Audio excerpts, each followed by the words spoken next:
Hey everyone! In this play-along workout, I'm going to help you clean up your chords by testing your ability to use the very tips of your fingers and to make really tall finger tones. After this exercise, we'll know for sure if you're using the right part of your fingers or not. So if your chords sound like this, just play along with this workout a few times and they'll start to sound like this. So much better. Well, if you're new to this channel, my name is Taylor. I've been teaching guitar for over a decade and currently have about 55 students that I teach weekly. I decided to make this channel because I've taught a bunch of people who have tried to teach themselves on YouTube, and they're pretty good, but they all have the same issues holding them back. And the biggest one is that they can't play along with a metronome or with songs or anything like that. Either they never try and practice with a metronome, or when they do, they kind of drift away from it and don't even notice, which is understandable considering all the things you have to mentally juggle when you're learning an instrument. So I figured I'd provide a whole bunch of videos for people to play along to who are struggling with the same thing.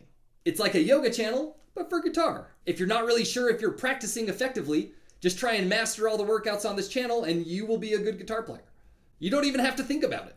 Usually when I'm teaching beginner guitar students, I don't stress too much about how clean the chords sound. I think the beginning stages are more about muscle memorizing the chords, knowing where your fingers are going, and just being able to get your fingers there in time.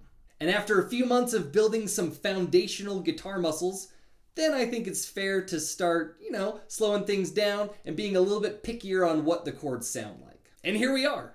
If you've been doing this channel since level 1, I imagine it's been about a few months. I bet you've got a bunch of these chords muscle memorized and you can get to them in time. They just might sound a little bit clunky and, you wish they sounded a little prettier and they rang out a little bit more. Well, what's probably happening is either you're not pressing down hard enough or your finger angle is a little bit too low. Here's what a C should sound like. But if I don't use the tips of my fingers and I use kind of more of the fronts of my fingers, then you can see the angle of my fingers became a little bit lower. It was right here. Now it's like this. And all of my fingers are actually touching 2 strings instead of 1, which is no good. So now it sounds like this. It's a 5-string chord, and 3 of those 5 strings are being blocked by my 3 fingers, so you're only hearing 2 strings. With this chord, it's pretty noticeable, but with a chord like D, where this 3rd finger is going to block the bottom string, now only 1 of the strings is being blocked, and it doesn't sound that bad. Same with A minor, or E minor. It's really easy not to notice if you're blocking strings, so that's why we need to do an exercise like this to make sure we're using the very tips of our fingers and that we're clearing all of those strings so that everything is ringing. Later on, we're going to be doing some finger picking. It's going to be very obvious when we start blocking strings when we're finger picking. So this is something that we want to get ahead of so that when we start a new skill, we don't realize that there's issues and have to backtrack a whole bunch. So don't sleep on this exercise. It might seem really straightforward and easy, but it will do wonders for the sound of your chords. All right, well, let me give you a little demo of this exercise. It's actually just like the first spider crawl exercise, but with 2 big differences. First, instead of starting on the E string, we're going to start on the B string, the 2nd string. And in between each note we play with our finger, we're going to play the open string underneath it. So in this case, I'm going between strings 2 and 1. String 2, string 1, string 2, string 1. And if I wasn't using the very tip of my finger and creating tall finger tunnels, that might sound like this.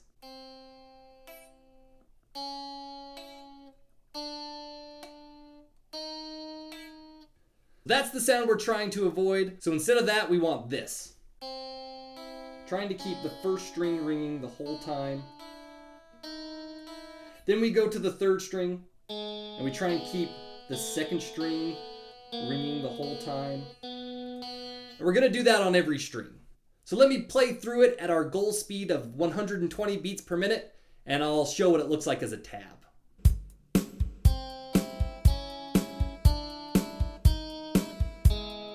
You might stop the string when you're changing notes, and that's fine. Just as long as when you're plucking it, you hear it.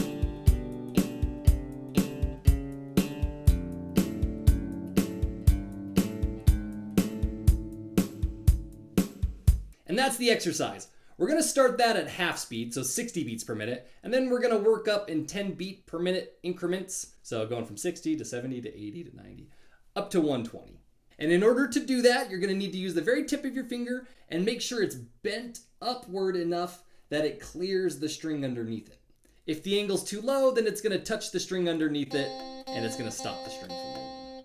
Now this might be something that comes together after a few tries, or it might take a few weeks. If it ends up taking a while, it's perfect to do while you're watching movies or other YouTube videos or whatever, but make sure that you master it by playing it along with the metronome or along with me. That's the part that most self-taught guitar players skip, and it's the most important if you want to play with other people and if you want to be able to rely on muscle memory. Otherwise, you're just going to be playing at your own speed and you'll never be able to keep up with other people. All right, enough talking. Let's try this exercise out. Go grab a guitar and see if you can keep up. Here's 60 beats per minute. Ready, go.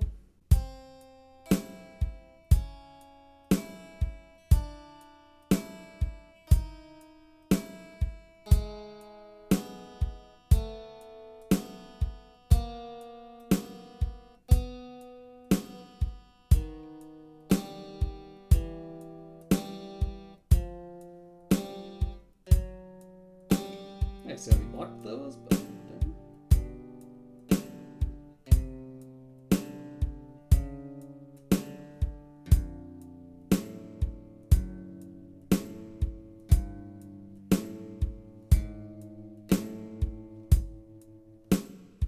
like I said, we only care if it's ringing as we pluck it. If you end up accidentally stopping it when you're moving, that's okay. 70 beats per minute. Ready, go.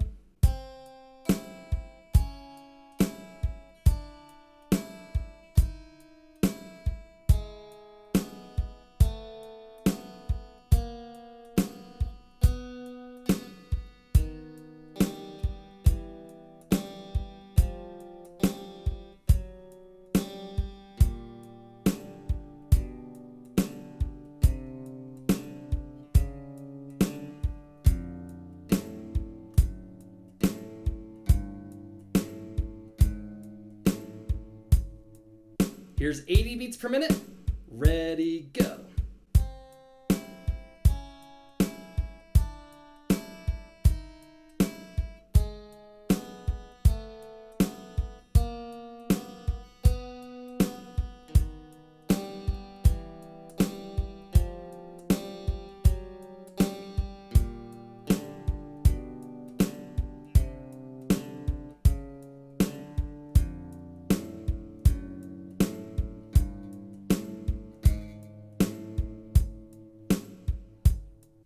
Here's 90 beats per minute. Ready, go.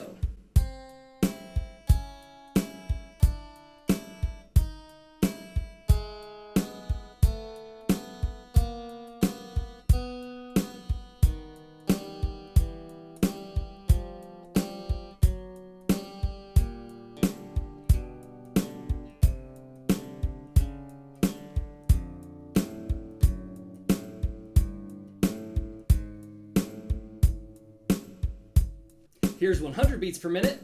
Ready, go.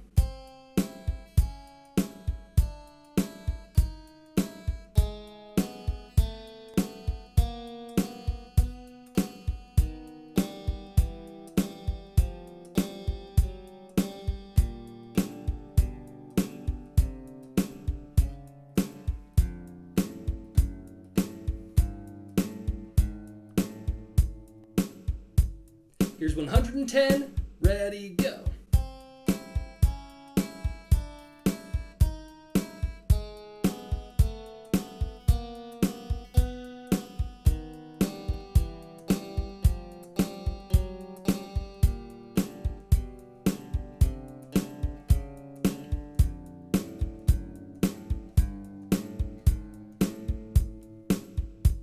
All right, last one. Here's 120. Ready, go.